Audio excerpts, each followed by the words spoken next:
మహిళా trainee IPS లైంగిక వేధింపుల కేసులో దర్యాప్తు కొనసాగుతోంది. మహిళా ట్రైనీ ఐపీఎస్ స్టేట్మెంట్ను women safety wing DCP record చేశారు. బాధితురాలతో పాటు పలువురు ట్రైనీ ఐపీఎస్ల వాంగ్మూలాలు కూడా నమోదు చేశారు.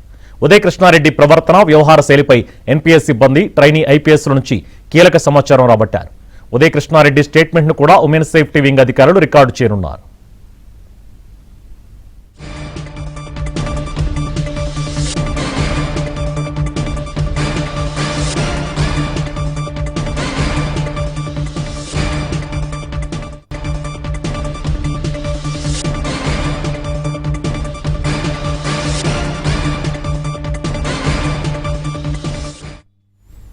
మహిళా ట్రైనీ ఐపీఎస్ లైంగిక వేధింపుల కేసులో దర్యాప్తు కొనసాగుతోంది.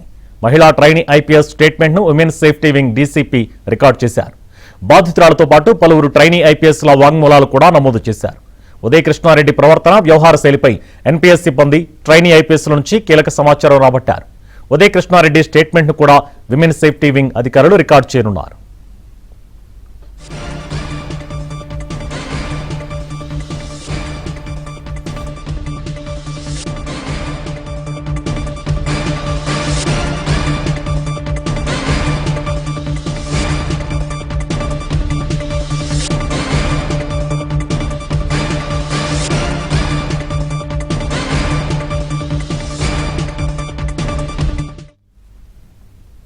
ఇదే అంశంపై మరిన్ని డీటెయిల్స్ మా crime correspondent Manikanta phone line అందిస్తారు. మణికంఠ.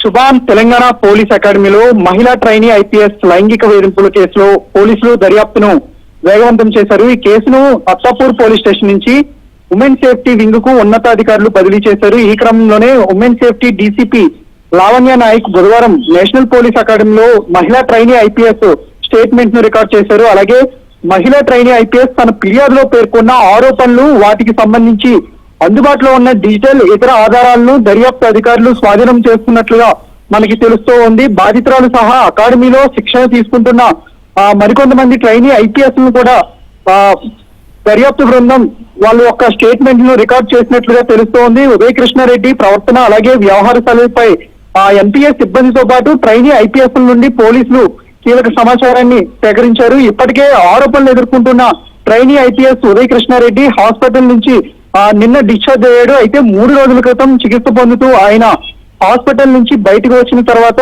మీడియాతో మాట్లాడడానికి నిరాకరించారు. అయితే ఉదయ కృష్ణారెడ్డి ఆత్మహత్యాయత్నం చేయలేదని వైద్యులు అయితే వెల్లడించారు. మరోవైపు ఉదయ కృష్ణారెడ్డిని విచారించేందుకు పోలీసులు అయితే సిద్ధమయ్యారు. అతని యొక్క స్టేట్మెంట్ ను ఉమెన్ సేఫ్టీ వింగ్ అధికారులు అయితే రికార్డ్ చేయబోతున్నారు. అలాగే ఉదయ కృష్ణారెడ్డి తనపై నమోదైన ఎఫ్ఐఆర్ క్యాష్ చేయాలంటూ హైకోర్టుని ఇప్పటికే ఆశ్రయించారు. అలా అరెస్ట్ చేయకుండా మధ్యంతర ఉత్తర్వులు ఇవ్వాలంటూ కూడా హైకోర్టును అయితే హైకోర్టు మాత్రం దీనికి తిరస్కరించింది. సో సోమవారానికి అయితే కేసును వాయిదా అయితే వేసింది. ఓవరాల్ గా సోమవారం అటు ఇరుపక్షాల వాదనలు విన్న తర్వాత కోర్టు అయితే తీర్పు వెల్లడించే అవకాశం ఉంది. శుభాన్. Right, thank you.